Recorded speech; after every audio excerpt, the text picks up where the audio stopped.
Hi everyone, my name is Sai Vennam and I'm a developer advocate with IBM. Today, I want to start with the first part of the Hybrid Cloud Architecture series with a deep dive into connectivity. Connectivity is an important concern when you're starting with your hybrid cloud strategy, and that's why I want to start with it first. By establishing connectivity, we can then start thinking about other requirements and then move on to the other parts of the series. There's three major parts about connectivity that I want to hit with this video, starting with, very simply, how do you actually connect private and public cloud environments? Next, I'll be moving on to the service mesh, essentially enabling your applications and microservices to work with one another as one singular mesh. And then we'll close it off by talking about some integration tools that we have available to make it easier to connect up your services and third-party services and that kind of thing. To better explain and set the stage for the rest of the topics, I want to introduce a stock trader sample application that we'll be kind of revisiting with this architecture. So let's get started. Over here we have a consumer application, whether it's a mobile app, a web browser, whatever it might be. And whenever a user accesses this stock trader application, they'll be hitting the private cloud endpoint. At this point, they'll be fed into the Kubernetes cluster that we have here. And within this Kubernetes cluster, we have a number of services. The first service that they're going to hit is the trader. So this will be the front end of the application. So there will be kind of an exposure from the trader to the outside of that cluster. The trader, in turn, goes and creates portfolios. So this essentially is the reason why people use stock trader is to create these portfolios to manage their investments and their trades and that kind of thing. This portfolios app then in turn has a couple of services that it takes advantage of, which it actually pulls from the public cloud. One, it actually needs to get the price of a stock. And to do that, we have a service in the public cloud which we'll call get, which actually goes off to the Investors Exchange API to access the current stock price. So it'll take advantage of that, and then to kind of feed that data back, we have a egress set up, so external API request, that allows the portfolio app to work directly with the service that we have in the public cloud. Another service that we have that backs this stock trader application is the MQ service, which is essentially a message queuing capability. And we're going to be using that to keep track of the loyalty levels that a user has when working with their portfolios. So various commissions would be changed based on how long that they've kept a particular stock within their portfolio. And the same thing here. So in addition to portfolios working with the public cloud, the MQ service is also going to be accessing the public cloud. However, the MQ service isn't concerned with getting stock prices. Instead, it wants to notify users whenever there's a change in their loyalty or in their portfolio. And to do that, we're actually going to take advantage of serverless capabilities using Cloud Functions, which in turn will go and send a message to the user using a Slack integration. So this kind of sets the stage for the various parts that we have within the stock trader application. And actually, before I forget, there's one more piece. To actually persist the data for the portfolios, we have a dedicated database service that's hosted in the private cloud outside of the cluster that the portfolios application will be using to persist the data. This kind of sets the stage for us to jump into the very first piece that I want to talk about, which is connect. So although we've laid out the architecture here, we haven't really talked about how these applications are able to work with the public cloud services. Although, generally a private cloud is going to be behind a firewall. It's going to be in a restricted network. There's one very easy way to expose services from a private cloud to a public cloud, and that is by taking advantage of a VPN tunnel. And that's one of the easiest ways to get started.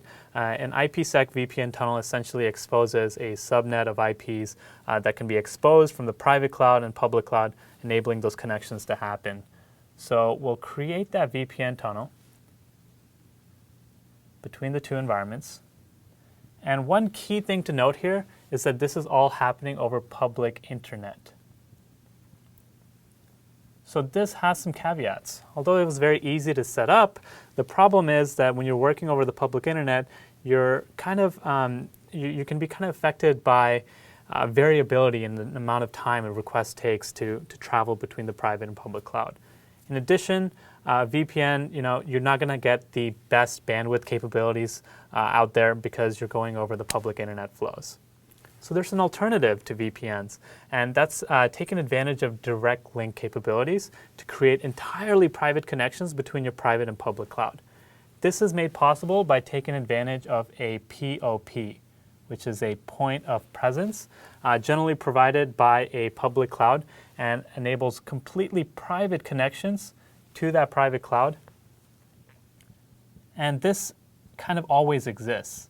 To enable your existing architecture to fit into this, you'll need to work with your network service provider and create a direct connection for all connections coming out of your private cloud. Maybe you have a WAN, wide area network, to make sure that all of these connections flow privately. In this way, you never actually take advantage of, you're never actually using the internet for this connection. It's all private, and in addition, the big advantage of that is you get much higher bandwidth capabilities. There is one thing, though, I want to mention. Once you have a direct link like this set up, it's also possible to have a failover, which in case that this doesn't work, it'll kind of fall back and use the VPN over internet. And by using those two in conjunction, I'd say that's probably the best way to connect up your networks from a private and public cloud environment. Next, I want to talk about the service mesh. There's a great project out there that you might be familiar with. It's completely open source. It's called Istio. It was created by a number of industry leaders like Google, IBM, Lyft, and a number of other leaders out there. And what we've noticed here, we're taking advantage of Kubernetes on our private cloud. And let's say that we're also using Kubernetes on the public cloud, although we only have one service in there so far.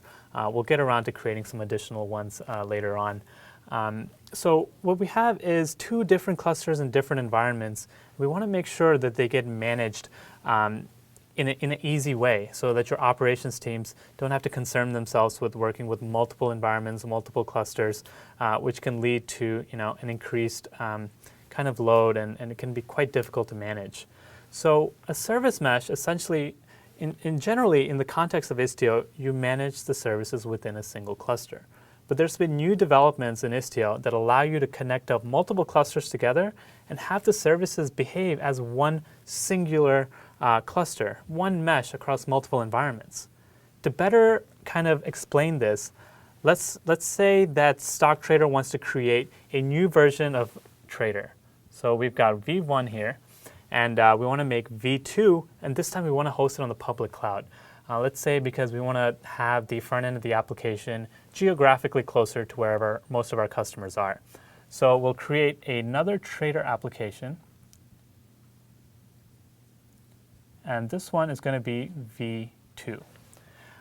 Let's say that all this traffic coming right now, so 100% of traffic flowing into the application is flowing in here. With Istio, what we're going to essentially set up is a gateway right here. And this gateway has a number of policies that are kind of enabled and set up by a control plane. So we got here, make a Istio control plane.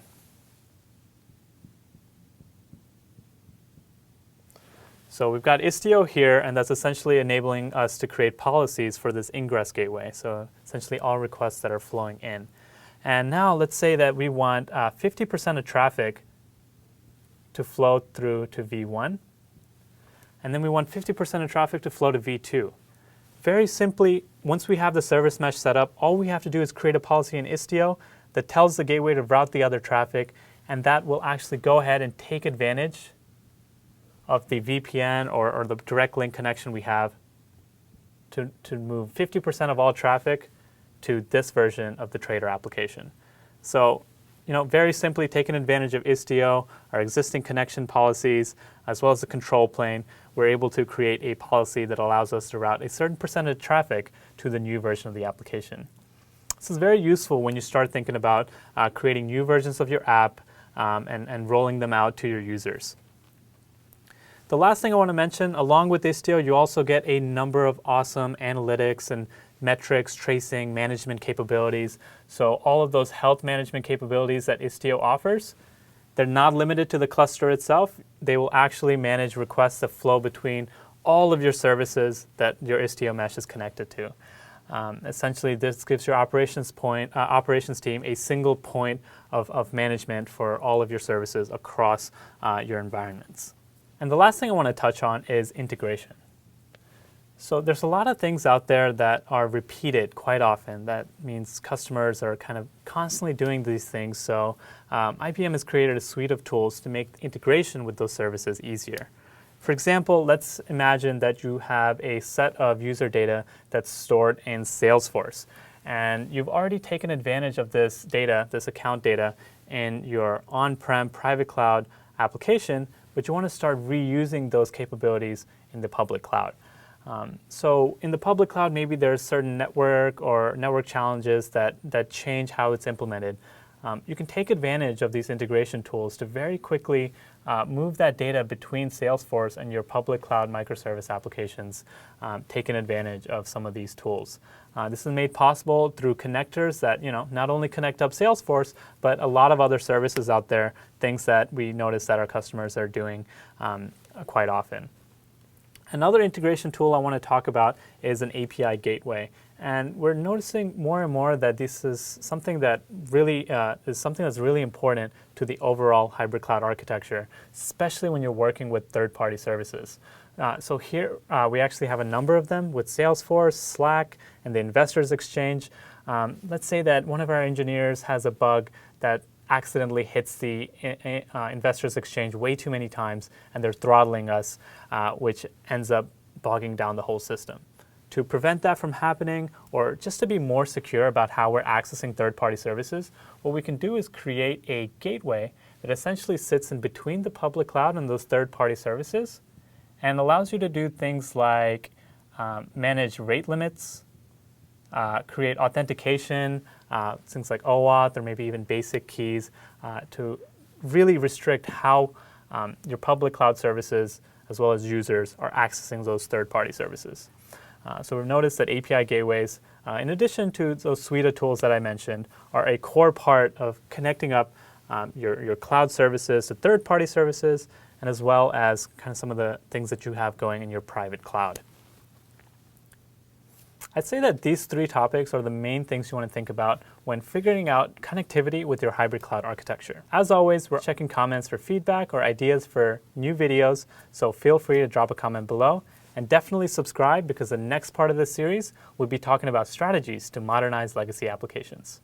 Thank you.